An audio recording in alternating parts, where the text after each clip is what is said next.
சூப்பரான சிக்கன் குழம்பு எப்படி வைக்கலான்னு பார்க்கலாம் வாங்க. அடுப்பில் குக்கரை வச்சுக்கோங்க. அதில் நல்லெண்ணெய் சேர்த்திக்கோங்க. இதில் ஒரு பிஞ்ச் அளவுக்கு கடுகு மட்டும் சேர்த்திக்கலாம். நறுக்கி வச்சுருக்க வெங்காயம், இஞ்சி பூண்டு பேஸ்ட்டு, கொஞ்சம் உப்பையும் சேர்த்து நல்லா வதக்கிக்கோங்க. இதில் 2 தக்காளி அரைச்சதை சேர்த்திக்கலாம். 1/4 ஸ்பூன் அளவுக்கு மஞ்சப்பொடி, 2 டேபிள் ஸ்பூன் அளவுக்கு மல்லிப்பொடி, 1 ஸ்பூன் அளவுக்கு மிளகா பொடி, 1 ஸ்பூன் அளவுக்கு சிக்கன் மசாலா சேர்த்து நல்லா வதக்கிக்கோங்க. ஓரளவுக்கு நல்லா வதங்கி எண்ணெய் பிரிஞ்சு வர வரைக்கும் வதக்கிக்கலாங்க. இதில் க்ளீன் பண்ணி வச்சுருக்க சிக்கனையும் சேர்த்திக்கலாங்க. சிக்கனை சேர்த்து தண்ணி விடாமல் இந்த சிக்கனில் ஃபுல்லாக பரட்டி விட்டுக்கோங்க.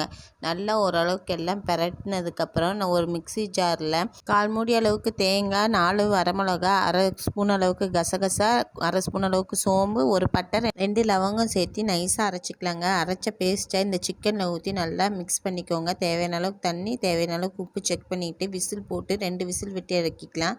நாங்கள் இந்த சிக்கன் எடுத்து ஃப்ரை பண்ணிடுவோங்க. நீங்கள் அப்படியே வேணாலும் விட்டலாம். கடைசியாக கருவேப்பிலை, கொத்தமல்லி, இடித்து வச்சுருக்க பெப்பரை சேர்த்துனீங்க. சூப்பராக